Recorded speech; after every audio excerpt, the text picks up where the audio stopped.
So, hello everyone, and welcome to our latest still COVIDing chat. Today we're going to be talking about some hot topics. Today is sort of a big day in the US with the inauguration and the executive orders happening. And then we also have, our regular updates on things that are always pressing to us, bird flu, other kinds of legislation that has been affecting us for a while. So I just wanted us to have a chance today to sort of come together in community and share our thoughts and touch base on some of the things that are likely to be on our minds sort of collectively as we move forward into some somewhat uncharted territory. And I want to start out by saying, like, I really hope that this can be sort of centering and grounding for all of us. I don't want to be alarmist at all, and more than anything, I would like to, talk about like positive steps and things we can do in times where we are uncertain about what might happen next or how certain things might affect our families or our abilities to keep ourselves safe, or any of the other kind of current pressing things that are coming down the path. And that's not to say that I want to sugarcoat anything or say that it's going to be easy or that there's not some trying times ahead. But I definitely want to for everybody to sort of come away with more of a, instead of a panic or an alarm. Okay, this is what's going on, and we only have to live one day at a time. We only have to live 1 minute at a time if that's all we can handle. We can go day by day, we can go hour by hour, whatever it is that we can handle, and however we can find meaning and purpose in our lives. And I think that's really where we all sort of have to be when we center ourselves in these kind of times. And so that's sort of where I am, and that's sort of what I'm thinking about as I'm approaching these sort of hot button topics and these times of uncertainty in our communities. So let's start out by talking a little bit about you'll see the name change in our Facebook groups. And you'll see, I'm probably all of you are already aware that we sort of took the word COVIDing out. And so it's just still high risk or similarly careful, or still intentional community creators, or still hardcore holdouts. And we didn't do that because we really think that if some entity wants to come in and censor COVIDing groups, that they wouldn't be able to find us or do that to us. They certainly 100% will. That wouldn't stop us. I mean, stop them from doing that. Our content is full of information and chock full of all of those kind of keywords that they might be looking for. But it does seem that, giving the sort of the priorities of the incoming administration and the way sort of um, the dice are falling, that just practically it's going to be really, really hard for them to implement everything that they want to implement all at once. And so as they're going through their prioritizations of things, my sort of hope is they might be a little bit sloppy. And the easiest thing to do would be to just grab group names and descriptions and make an AI sweep through looking for some of those keywords. And so we just decided we weren't going to make it super easy for them if they were going to be, sloppy or quick about what they were trying to do or censor. Would just make them go an extra layer. And like I said, hopefully it's not even something that we'll need, but there are a lot of different signs, particularly that Meta is, definitely moving towards a platform of, a little bit more of an agenda than it already has, more censorship, those kind of things. There were reports that some people were automatically subscribed to Trump and Vance and some other feeds today. I checked. I was not actually automatically subscribed to those things. You might want to check yours though, because several of the people that I know and other groups did actually go into their feed and find they had been sort of auto subscribed to some political accounts that weren't necessarily aligned with their views. So that is something you may want to check. And I don't know why it picked some people and it didn't pick some people, or if maybe they were you know maybe they were subscribed to some government accounts and then the account switched hands, or I don't know exactly what happened, but everyone might want to check and see who you're following or are subscribed to, because you might find that there's been some automatic subscriptions that happen. Other than that, again, there hasn't really been any uptick of, other kinds of activities. I mean, not any more than we've seen, regularly. We've got some weird warnings, some weird, like our personal accounts sometimes are getting dinged for group issues, like things that people post in our groups. We're, as moderators, we're getting like sanctioned or notified or dinged that we've posted content that is, against community standards, and then we look at it and it's like nothing. So there have been a few of those kind of weird things that have honestly been going on for a couple of months, but nothing that would lead us to believe right now that we would be having any problems sharing our content or staying in our communities. However, we do want to be proactive. We don't want to be reactive or be scrambling. So everyone should know that we have put a few things in place to try to keep communication lines open. And these are not, we haven't built out whole other platforms or anything like that. I know a couple of our Facebook groups, not ours, but Facebook groups that I'm in, have done actually a really stellar job of building out some different things. But what we've looked at this as more of like what could be a security net in case we needed to rebuild.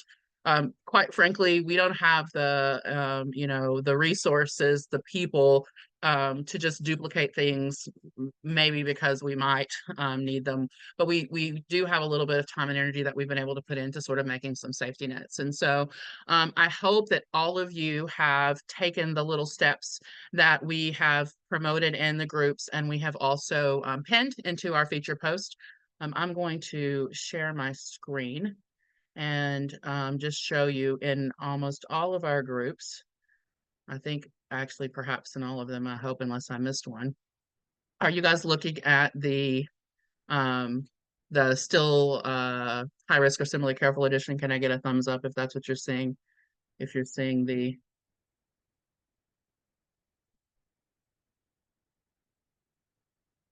oh, thanks. Okay. In the featured section of almost all of our groups, you'll see this a post or something similar, and it's from several weeks ago, right after the election, where we went ahead and we just put up an old-fashioned email list. It's just a Google Doc. Nobody has access to the Google Doc except for Google and ModMin. And it's just a Google Doc where you can put in your email, tell us what groups you were in, and stay informed if we were to, for some reason, lose Facebook as a platform. And so I do hope that you can click on that link and give us your email address so we can stay in touch. We're not spamming people. We've actually not even sent one email since we put the list up in November. We might send an occasional update or something like that. But it's not for marketing. It's to keep our community together in case we need a way to let people know what's going on if for some reason we're frozen out of Meta. The other thing that we've done is we've put up a Ko-fi placeholder.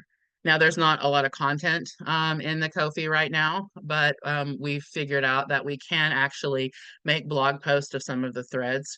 We haven't actually had enough, again, resources. If anybody wants to help, just transfer data or threads, please let me know. But that's the plan, is to start taking some of our, compilations of articles. We have a lot of great, threads where we've, listed all of the resources that we've discussed about quarantine periods, or all of the resources we've put together on FAR UV or those kind of things. We have a lot of files that we're going to slowly start pulling over into the Ko-fi, and we can actually use it as a blog. Like, we can make blog posts with threads on those things. So again, there's nothing, I mean, you can join the Ko-fi for free. There's nothing, it cost you. It's a platform where creators can, get coffee. So it'll say if you want to donate, you can. But really what we want to use this for at this point is a place to house those threads of information. Now, Facebook is restricting Signal links. You can't put a Signal group link in Facebook. They won't allow it to post. They say it goes against community standards to have a Signal group. So we did post our the Signal group here. Again, the Signal group is not really active. It's just another placeholder, another way to securely share data to each other. So if you can make sure that your name are on the names are on these lists so that we don't lose you, then we would highly recommend that. And then of course we do have our YouTube channel. You can certainly, follow the YouTube channel, and that way you can also see little chats like this or some of the other informational presentations that we make, regardless of whether or not you're on Facebook. So those are the things that we're doing to try to say, okay, we want to stay connected to our community. We want to spend, most of our time and energy still building and doing and being the way that we have been, but just in case we need some alternate ways to let people know what's going on or to reach out. These are the things that we have now. I know we've had a lot of questions about, should we, is there a Discord server? There's not a Discord server yet, largely again, just because most of the mods are not savvy at moderating Discord servers. And I know there are some Discord servers out there in the coding community. We've sort of gone back and forth with it, and right now we've not put up a different Discord server to answer that question. But we do have, like I said, these ways though. If you want to stay in touch with us, you want to get our updates or stay a part of the communities and the groups that we've created, these are the ways that we suggest that that you do that. So the next thing that I wanted to talk about today was the PlusLife and the Virus Sucks app. And I wanted to show you guys, I got to pull up an incognito browser to do it because I've already attested. And so it won't let me do it on my regular browser. But you may have noticed, those of you who use PlusLife, that this page looks a lot different. You won't find the facts, the FAQ sections here anymore that gave us all that great information that compared, the different kinds of NAT testing and all of the different examples for the graphs and all of those things that, were really, really huge labor of community service and love from the guys at Virus Sucks to put together for us. You can still open the PlusLife analyzer, and now you have to attest that it's an experimental tool and you're not located in the US because it's not approved by the FDA. And so if you haven't seen this, once you click on this, you can connect as usual. You can, run your test as usual. We do still have access, but our access has changed. So why, might you ask, has our PlusLife access changed? And the answer is, sometimes we can't have nice things because there are a couple of crusaders or people in our community that take it upon themselves to, sort of harass the people that are shepherding or providing for the community. And, on a Discord server, the Virus Sucks creators were painted basically as sort of, villains and bad guys and shysters, that they didn't have the, credentials or authority to be able to put this app together, and that PlusLife wasn't approved. And basically they were just getting harassed. And they're pretty private guys. They're pretty cool guys. One of them actually is a doctor. So it was sort of funny because the person harassing them was also a doctor, saying that they didn't have credentials to do this. But she somehow did. And so the Virus Set guys actually contemplated removing all access to the app for the United States. A few of us were able to talk to them and say, please, please, please don't do that. Don't let a couple of bad apples ruin it for everybody else who has, really utilized this app and this product that has changed our lives. Please keep access open. And as of right now, they are leaving access up as you see it.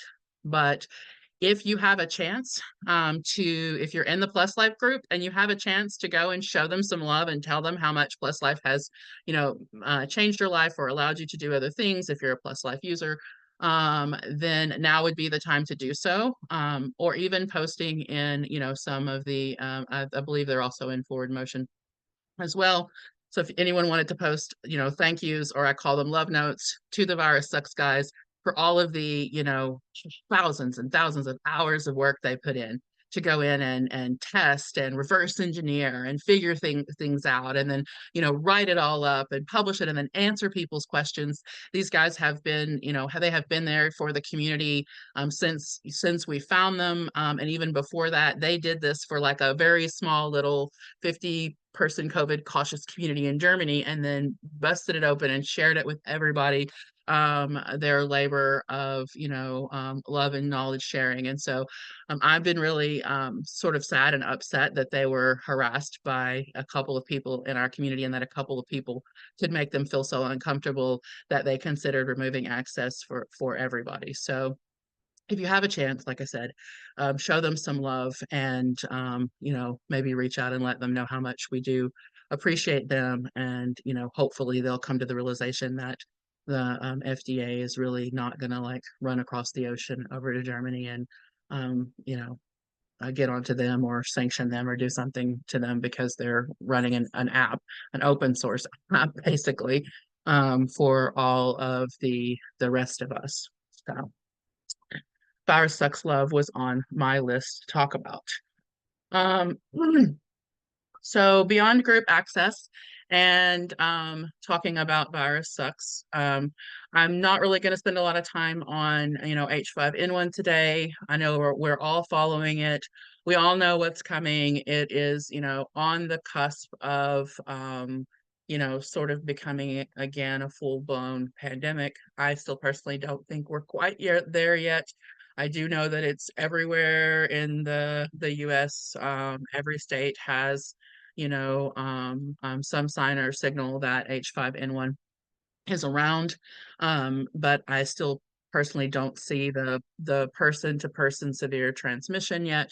But that doesn't mean that we shouldn't be diligent, and at this point that we shouldn't also still be doing the things that we already know to do to protect ourselves from COVID, as well as adding a little bit, more of the fomite mitigations that we might not have. And then, of course, the food safety mitigations, making sure that we're, cooking eggs all the way through, cooking meat all the way through, making sure our pets are not outside accessing areas where there's a lot of, migrating birds or even other wild animals, those kinds of things. We definitely should all be doing that. But the signal right now seems to just be this slow, steady build versus, all of a sudden we're smacked with it yet. And so we seem to be holding out on that front thus far. So that's really all I wanted to say about H5N1 right now. Because I wanted to talk about some of the things, again, with the incoming administration and the things that we saw today, and then sort of what we are gonna do, or what we can do, to live in community and support each other, even when things may be difficult, or maybe coming down the pipeline that we're not necessarily excited about, and that are hurtful and harmful to people as well. And so um, the first thing that I wanted to touch on a little bit is the incoming administration, as we all know, is pretty staunchly anti mitigation. Honestly, they say that they're more about medical freedom and everyone making their own medical choices, but they're pretty, antagonistic or just downright hostile towards vaccination, particularly COVID vaccination, anything, lockdowns, masking, mask mandates, any of those kinds of things are not, I mean, honestly, I'd be really surprised, even if H5N1 pops off with a pretty high mortality rate, this administration, if they can look us in the eye and say, we own the Panama Canal, then I don't think they're going to have any problem, playing the denial game and not instituting the kinds of mitigations that we should still already have in place. I don't have super high hopes for the next, 4 years at least, for a lot of extra money for vaccines or research even into long COVID, or for any of the, cleaner air, all of those initiatives that we've all come to understand that make a lot of good sense and are sort of near and dear to us. I think that those are definitely, in terms of funding, going to be further and further along the wayside, at least, federal funding.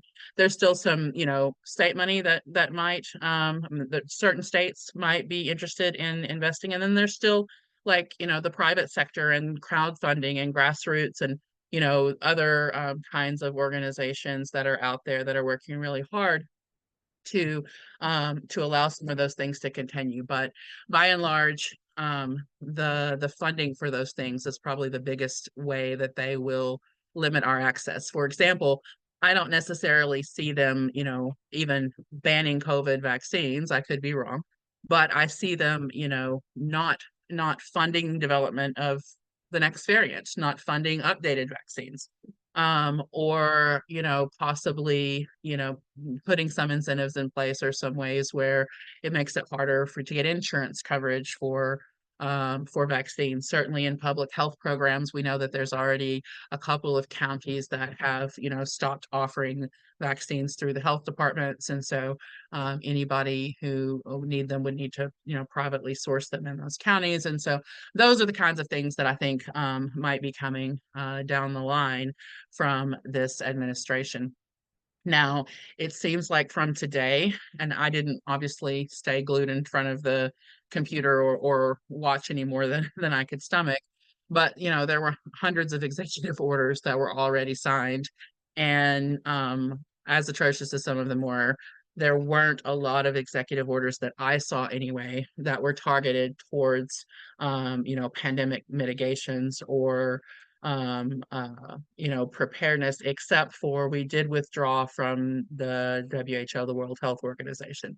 If you watched him sign the executive order withdrawing us from the World Health Organization, he did sort of chatter around the fact, and it was about the money that they charged the United States to be part of the World Health Organization. He claimed that during the last administration, I don't know if this is true or not, I didn't have time to fact check him because it just happened like an hour ago. He said that the World Health Organization was charging like 500 million for the US to be a part of it and only 39 million for China. And then he backed out and they came back and counter offered him and let the US come in for 39 million as well. And so he sort of acted like he was posturing to try to get a deal on rejoining the World Health Organization if they wanted the US bad enough. There is, obviously a lot of funding and things that do come from the US for the World Health Organization. And I did read that it sets the stage for us to withdraw from the World Health Organization gradually over the next year. It's not like we're immediately gone. Um, and we'll have to just see how that unfolds. But beyond that, most of the executive orders that he was signing today were, I mean, a lot of them were targeting the undocumented community.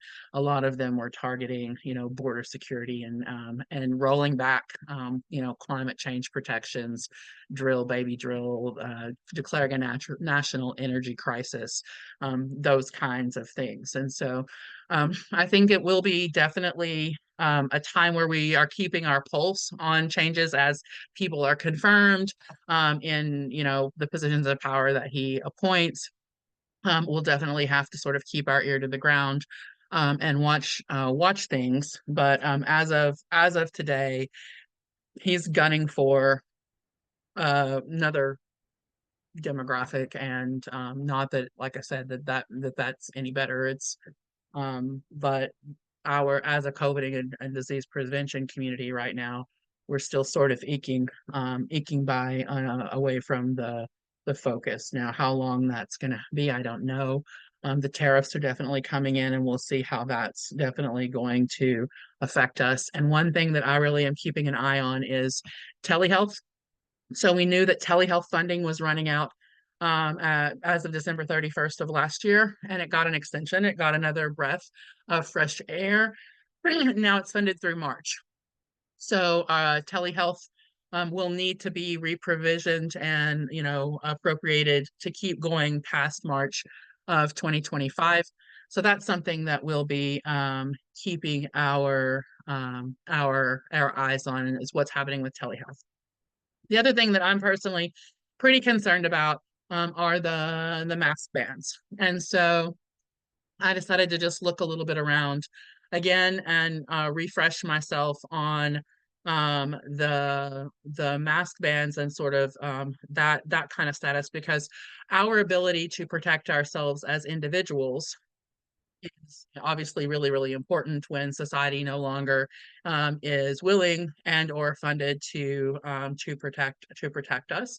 And so a lot of us have already, I mean, well, all of us really probably here have figured out that it's sort of on us. It's on us. Testing is on us. Our mitigations are on us. We are, buying the air filters and the UVs and the peppers and the mask and trying to keep ourselves safe and fighting for the work from home or the ability to, keep masks on our children, or all of those kind of things that we're working on. But then even being stripped of that ability would be pretty devastating to our community. And so I actually came across this article, which I thought that you guys might like to see if you haven't already. A lot of you may already have, but it was actually the six times back in updated in October, sort of a list of mask bans and proposed mask bans by state. And I was actually surprised to find, there are a lot of actually anti-masking laws on the books already that just aren't enforced. And so, if you go through here, you can see that, there's, the federal bill proposed last year, but hasn't passed yet. I expect to see there at least be some federal bills for masking in, public federal spaces.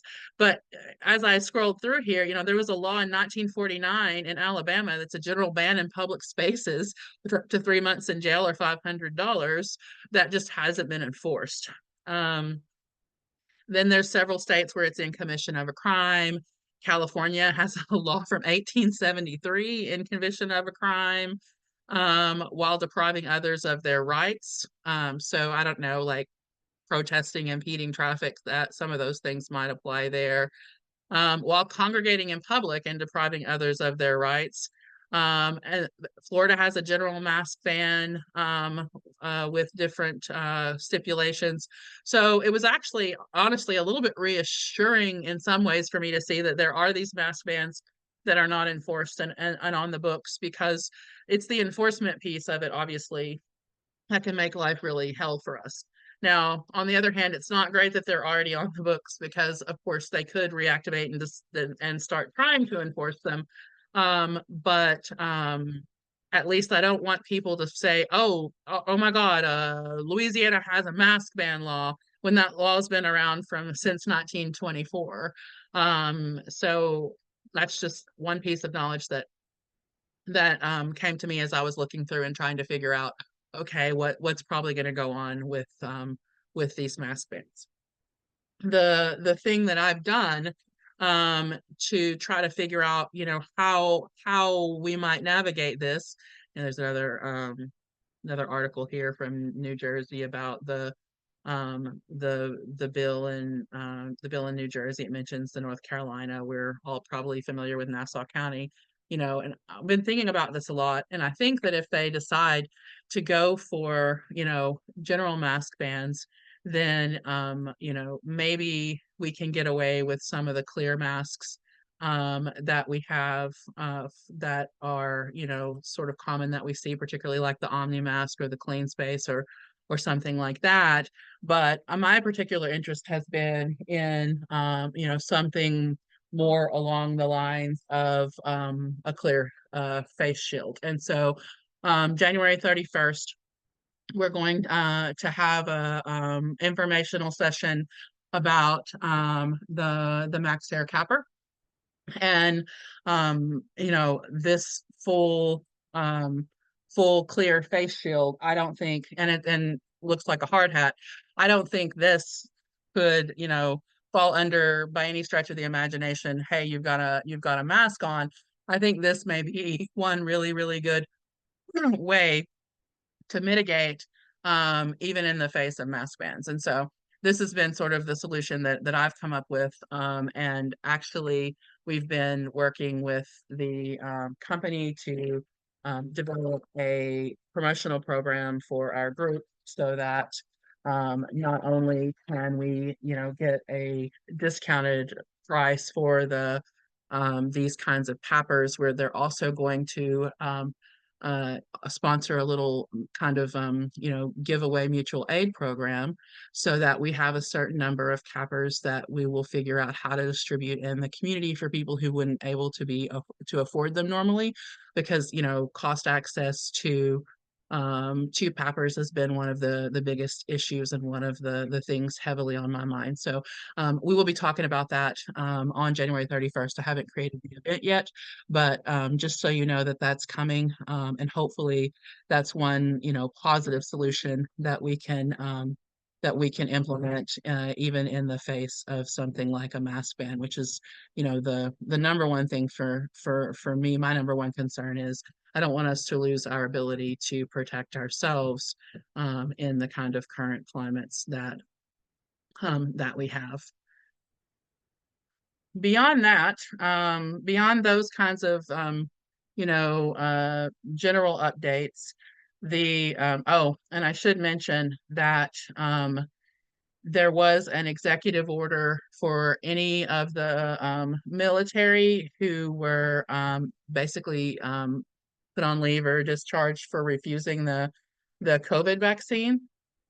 Um, he signed an executive order reinstating them to service immediately, with full back pay. So that is another little glimmer of the kind of anti-vaccine stance, particularly COVID vaccine stance that's coming down the pipes from this administration. But other than that, those were the things that I sort of saw today and took away today that were, directly relevant to disease mitigation. The other things, that we're seeing are, of course, the denial of climate change. And so when we have all these disasters going on, like, the LA wildfires, or Hurricane Helene from we have a government that's rather inept at addressing them. Not that even up to this point it's been doing a stellar job, but we definitely now are going to have people in power that are less concerned about public health and safety and more concerned about profit. I mean, I think we can all say that pretty openly. We're going to have to come together as a community. We're going to have to come together for each other. And, basically the only way through some of these I mean, out of some of these things is going to be through them. And the only way through them is going to be to offer what we can to our neighbors, to offer what we can to each other, when those kinds of situations do come along. Now, I have said it before, I do think anything that you can do that's within your means, even from having just, a 3-day go backpack in case you had to leave your home quickly, or having, as much as, if you can get 2 weeks of water and food so you wouldn't have to leave your house. If H5N1 pops off, you could just sit at home and isolate and not have to do that. Not everybody can do that, of course. Obviously, it's a privilege to be able to do that.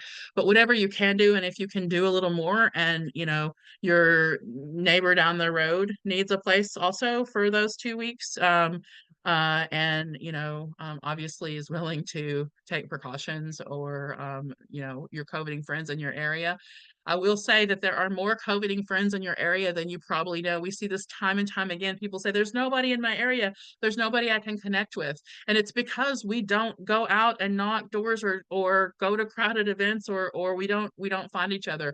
There has been, over this past year, sort of a more growing movement. I think more and more people are making those connections, but definitely post in the groups, reach out, find the people around you. Don't stratify yourself, by age or occupation. Reach out and find the other coveting members of your community and start building those bridges, so that, if there is something that affects you locally and you need options, or, a safe place to go and stay, or you need, testing. I've seen people there, passing the NAT test around. Hey, I don't have any, I don't have any PlusLife tests left. Can you sell me a box until mine come in, or can we trade? People helping each other. That's really going to be what matters. And that's really the only way, if you look back historically through these kinds of times or crises, people helping each other is really the most effective way to go and to stay afloat when you have, sort of this kind of government that we're heading for, and the collapse scenarios that we're looking at in terms of infrastructure and climate change and political hotbeds and all of those kinds of things. And so let's lean on each other. Please use the mutual aid threads that we have listed in high risk. Please let us know if there's, initiative or something that we can help with or help amplify. We were able to help, fund the Chicago mask blocks latest purchase efforts. Once we found out, I thank all of you, or any of you who donated to that effort and allowed them to get like 21,000 masks for 5 different sites for their mask block. Those are the kind of things that we need to be doing. I mean, if there's mask bans, then again, we may have to work around it, but we can be creative problem solvers, and we can come together in community. And honestly, even though this election didn't go the way a lot of us hoped, just in terms of raw ability to keep funding for some of the social programs that we would prefer, there were, as many or more people who didn't want this administration as who did want this administration. And that's assuming that there was no tampering, which, who knows. So that just means that, like, there are good people out there. You and I and the people in our groups, even, we're not the only people who, want clean air, who care about others, who respect other people. And so I know that we can get a little bit cynical in our communities because we are so, stressed out, and everything is just so much extra to do anything these days, because you have to, plan it out ahead, and you have to test, and you have to mitigate, and you have to do this, and then it's extra layers of precaution, and it all just gets to be really a lot and too much. But at the same time, I think that the more that we can recognize that there are people out there that still do care, and even some people who are not, mitigating themselves. And I may get skewered for saying this, but, some people don't, they're not getting the right messaging from public health. They're not getting the right messaging from their physicians or their doctors. Some people just don't understand the long-term implications, the percentages of long COVID, the percentages of organ damage, the percentages of cognitive decline. That's not common knowledge. And not everybody seeks that out, and not everybody understands that. But that doesn't necessarily mean that they don't care about the individuals in their peripheral periphery, the individuals in their community or around them. So that's something that I've learned probably in this past year. And people also care a lot less about what you're doing than they do about what you ask them to do. And so, learning I can run around anywhere in my paper and pretty much not, I might get some funny looks, and I do get some questions, but I'm not really getting harassment about it because it's something that I'm doing. It's not something that I'm asking them to do. And then, even some of the curious ones are, wow, that makes sense. Where can I get one? Oh, I didn't know that, nobody told me that. And just sort of being open to kind of sharing my experience and helping educate other people, even though I look like I'm, somebody from Mars, has been actually a better, I think, way for me to sort of navigate this thing than, assuming that everybody out there hates that I have a paparon, and hates that I, think this or that or the other. That really hasn't been the case. And so I just want to encourage you to sort of keep an open mind as we move forward, because we're gonna all need all the community that we can build in whatever way that we can build it. And so that would be sort of, I guess, my parting thought as I start going through your chat comments and seeing what people are asking or saying. And more people now are joining a little bit late. So welcome everybody who's just popping in. Are there any concern with the FTC's announcements about the deep ties binding Google, Amazon, and Microsoft in the sense of data in something like a Google Doc? If we are worried about putting an email address in a Google Doc, we're probably, unless you don't have a cell phone, and unless you don't, go online at all, which obviously you go online because you're probably here because you're in a Facebook group, then, I think it's probably um, less of an issue than being in a Facebook group. So if you're comfortable being in a Facebook group, hopefully you would be comfortable putting your email address in a Google Doc. Honestly, the Google seems to be fairly decent at not, um, you know, spreading data all around. Of course, anything can be hacked, any password can be hacked or compromised. And definitely there's lots of, I mean, they're mining data for marketing everywhere, but it's probably one of the most benign things that I can think of. I really don't think there's a big government push at this point, even, for the number of people that we have in our COVIDing communities to sort of come after and, find us unless something different were to happen. So, um, that being said, if you don't want to put your email address in a Google Doc, then you can join the Signal chat. Right now, like I said, it's not really active. It's just something we can send out information on. But if you want to do the Signal chat instead, you can. Signal's just not really a great forum to have a lot of conversation, and it's just like a running text thread. And so by the time you get a few hundred people in it, it's not really super easy to manage. And there's not really a great way that I've figured out yet to make threads on certain topics there either. But it is supposed to be one of the more encrypted and better ways to get information if you're concerned about that. But I would say if you're in a Facebook group, probably if you have to put an email in to get into the Facebook group, maybe use the same email. If it's you have a burner email that you're using to be on Facebook, maybe use that just as long as you can check it to get at the information that you need if we're disconnected. When you see severe H5N1 P2P, it'll be phase two. It's already too late. It only has two phases. Phase one, mutate to affect. We may be here. Phase two, mutate to kill. Cats are here. I mean, it's mutated to killing cats, but not in people yet. So I don't know. I think that might be a little bit overly simplistic.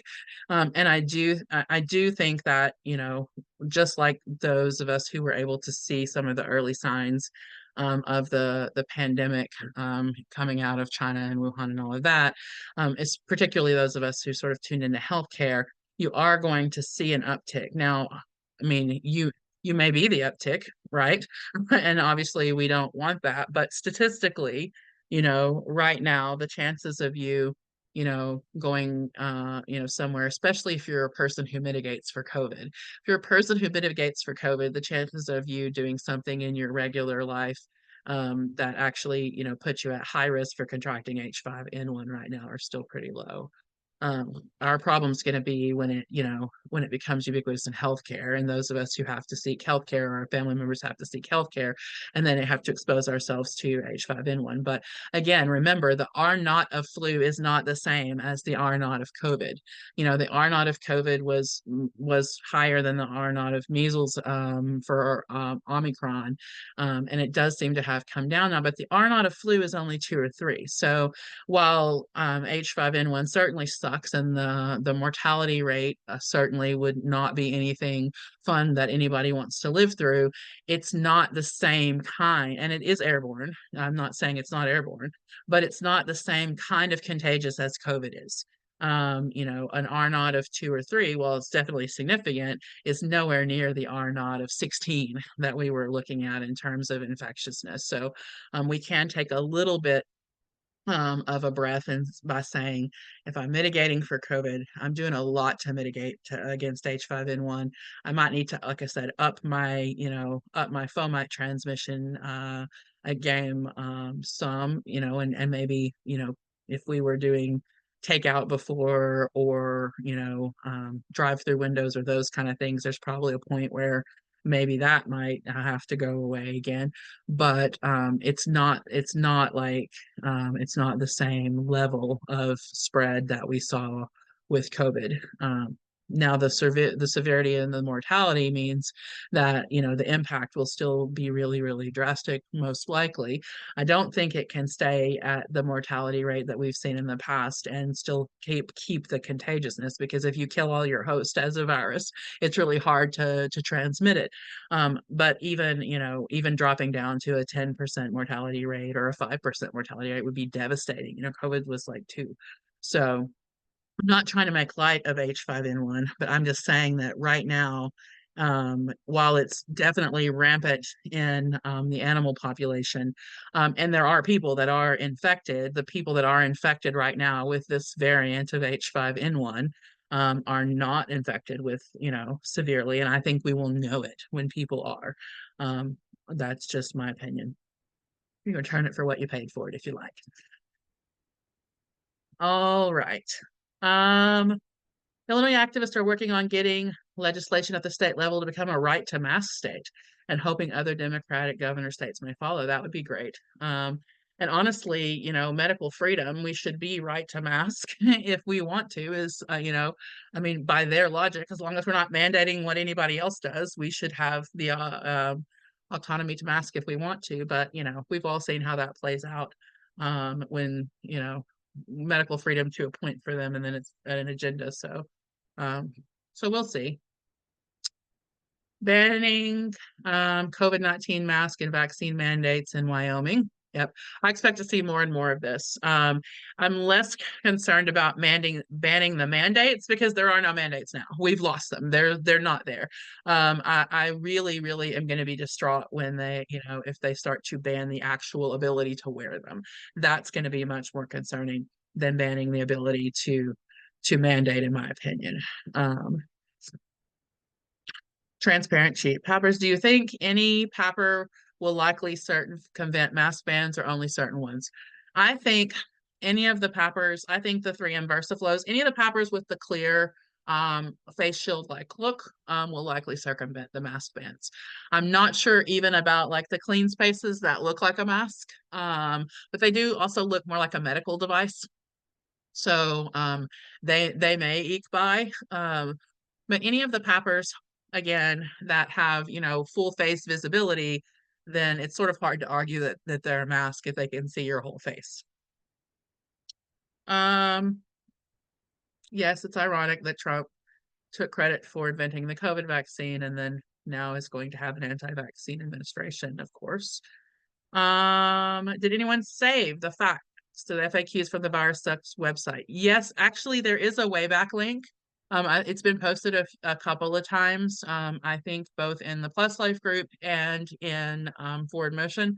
The Wayback link is still active. You can still get and download the information from the FAQs that were up on the Virus Sucks website, or at least you could as of yesterday. So I'm assuming it's still there today. Just go look for those links either in the PlusLife loop or the Forward Motion group. Is there a link to the Google Doc? Yes, Serena, it's in the featured section of every group. So if you go up to the group in the featured post, I think I have it now at the front of every featured post. There's a link to the Google Doc. There's a link to the Ko-fi.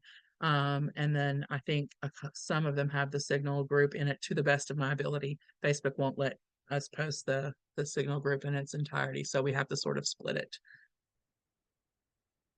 Why are you wearing the mask? Training for the mission to Mars. I agree. Part of Space Force. Are the makers of VirusSucks open to creating, selling their web app as a standalone app that doesn't require an internet connection? So evidently, if you right click and download the complete web page for the VirusSucks app, it will work on your computer as a standalone without internet. Randy actually posted the steps on a how-to that's pinned in the PlusLife group. And I did try it the other day. I'm certainly not your tech expert, but I did try it the other day and was able to get it to download properly. You have to pick web page complete though. Like when you right click on it and you download, you can't download the one that I think it just says HTML or something like that. You have to do like complete web page, but then you can run it from your browser without an internet connection.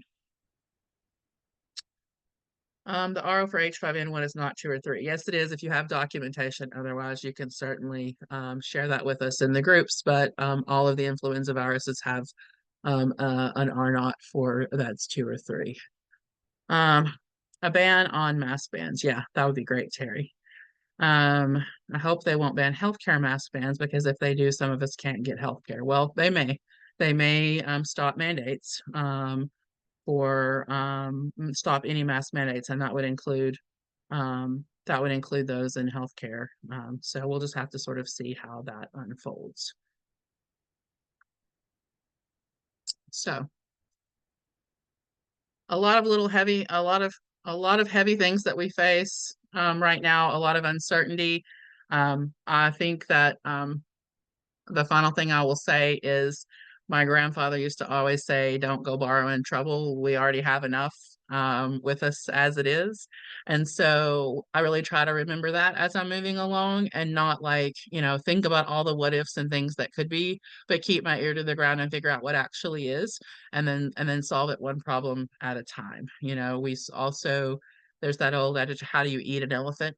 Well, you eat it one bite at a time, because that's really the only way you can do anything that's sort of massive. And so when we're looking at all of these things and these problems and they seem really big, it's a good time to take a deep breath and just let's take it one step at a time, and let's take it together, and support each other while we do that. So I don't suspect anything is incredibly new that we've sort of talked about this evening, but I did want us to just give a chance to sort of come together and take a collective breath and then get some of these updates that I've been meaning to talk about today. So we're still maybe a little bit big to do an open chat, but I am going to turn off the recording now.